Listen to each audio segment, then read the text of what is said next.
Hey guys, welcome to channel Exam Kata. I hope you are doing well and your preparation is also going well.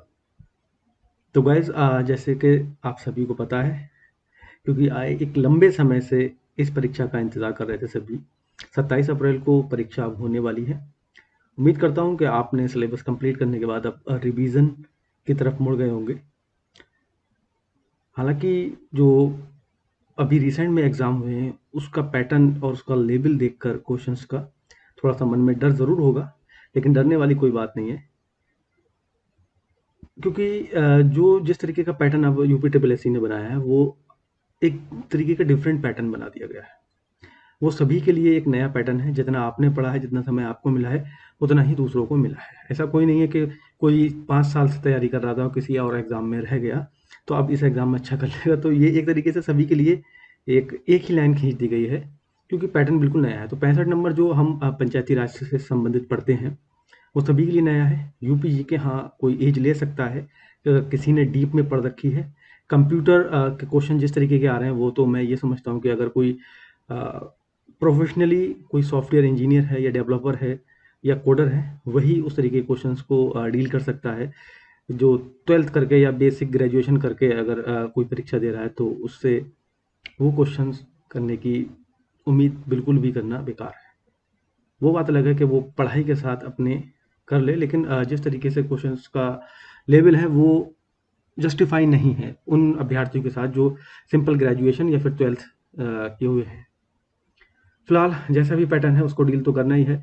हम बात करेंगे आज अपनी video में पंचायती राज संबंधी महत्वपूर्ण समितियां जो स्वतंत्रता के बाद बहुत सारी समितियां बनी पंचायत राज से संबंधित। उन सभी का हम क्रमवार देखेंगे, उनकी सन और वो किस से संबंधित थी, किस चीज़ से संबंधित थी। क्योंकि एग्ज़ाम में इस तरीके के क्वेश्चन पूछने की प्रोबेबिलिटी बहुत ज़्यादा है। तो अगर आपने ये समितियां पढ़ रखी हो तो एक रिवीजन के तौर पे इसको एंड तक ज़रूर देखना वीडियो को। अगर नहीं पढ़ी है तब भी इस वीडियो को एंड तक ज़रूर देखना और नोट डाउन ज़रूर कर लेना क्योंकि ये बहुत ज़्यादा इंपॉर्टेंट है और समितियां आने के चांसेस ज़्यादा हैं।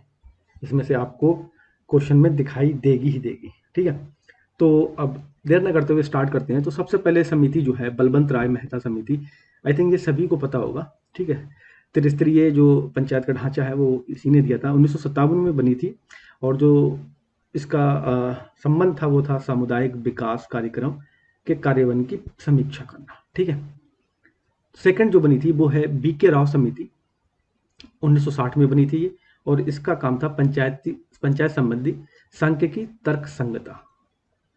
ठीक है, तो क्वेश्चन बन सकता है यहाँ से कि सांख्यिकी तर्क संगता समिति जो है वो किसने, उसके अध्यक्ष कौन थे या किस सन में बनी थी, इस तरीके से क्वेश्चन पूछ सकता है।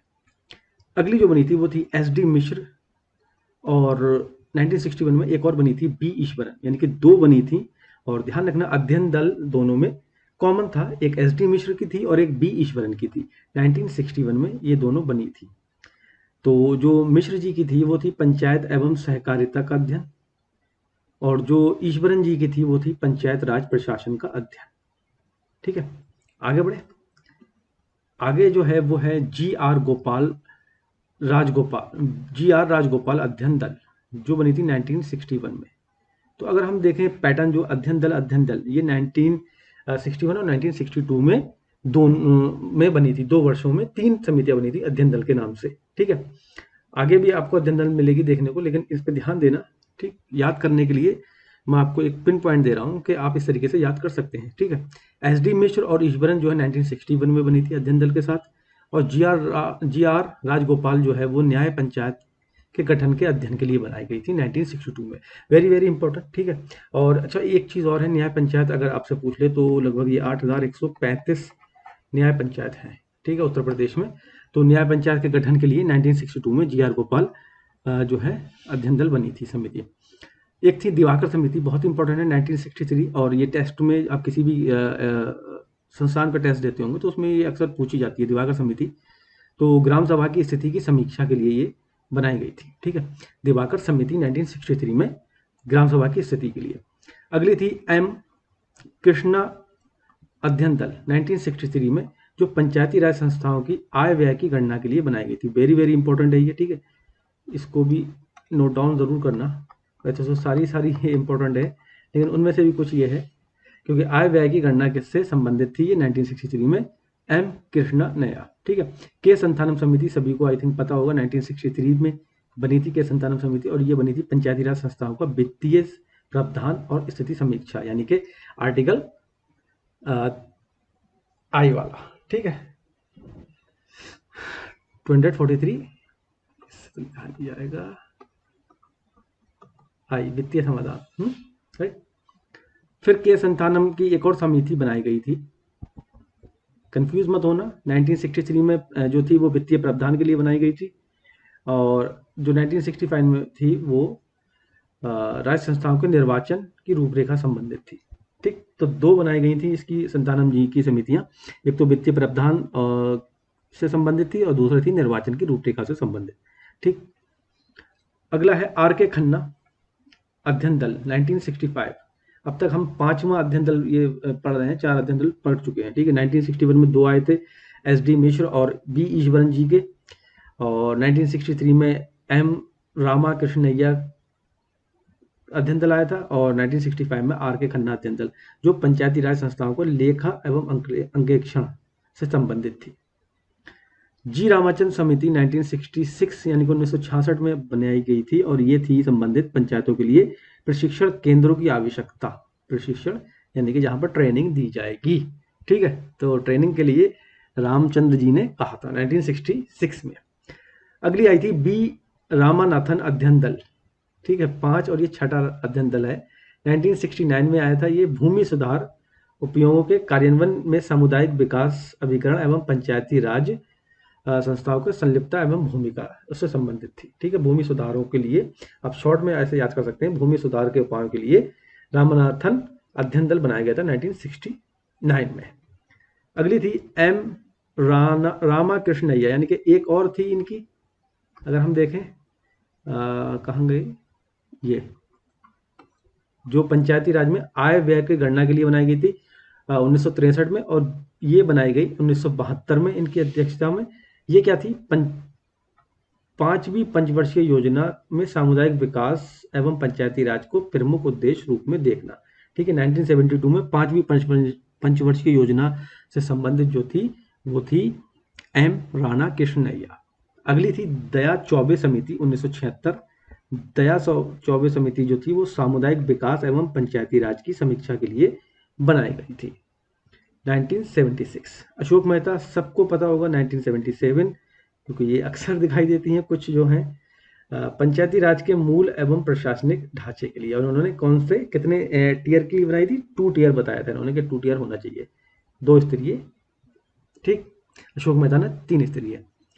अगली थी दंतेवाला समिति 1978, जो खंड स्तर पर योजना का स्वरूप में, तो ये भी इंपॉर्टेंट है, खंड स्तर पर योजना स्वरूप के लिए जो समिति बनाई गई थी वो किस वर्ष बनी थी, या फिर कौन सी समिति थी वो, दंतेवाला समिति 1978 थी वो। हनुमंतराव समिति 1984 वेल नोन है, जिला स्तरीय योजना का स्वरूप। ठीक है। तो ये दोनों की दोनों मैं मानता हूँ कि इम्पोर्टेंट है बहुत ज़्यादा। दंतेवाला समिति जो है खंड स्तर के लिए, और हनुमान राव समिति 1984 जिला स्तरीय योजना का प्रारूप स्वरूप के लिए। जेबी के राव समिति 1985, ये भी वेल नोन है, ग्रामीण विकास के लिए प्रशासनिक समायोजन एवं गरीबी निवारण के लिए बनाई गई थी ये।